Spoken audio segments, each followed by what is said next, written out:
Want a photo with a smiling Bobby? Think twice. From now on, anyone could be arrested for taking pictures of the police, the armed forces or the intelligence services, which could be useful to a person committing or preparing an act of terrorism. With policemen often present at newsworthy events, like football matches, marches, processions and concerts, it becomes almost impossible for many people to simply do their job.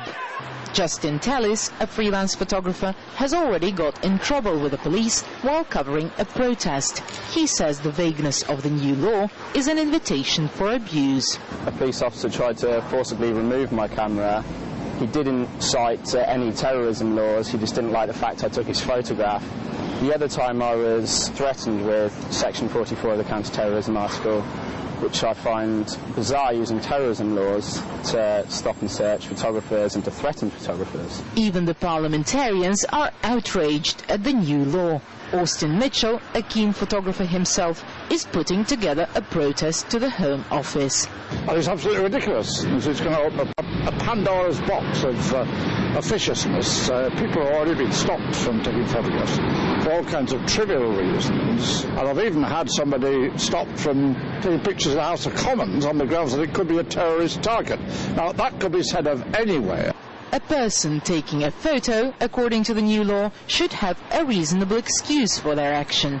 Many in Britain see this as a part of a larger creeping assault on civil liberties in the name of terrorist prevention. There are lots of little assaults going on in Britain against human rights and civil liberties. Britain so quickly is moving into the state where the police are unanswerable and are given the power to arrest somebody and imprison them for 5 years on the grounds that they've just taken a picture. The problem is certainly wider than that. With a stop-and-search policy, powers to arrest without warrant, fingerprint collection, the national DNA database of innocent people and the potential introduction of identity cards, Britain, say many, is heading towards the 21st century controlled state. Even the former head of MI5, British Domestic Intelligence Service, has recently warned the government of the dangers of creating a police state by exploiting fears over terrorism.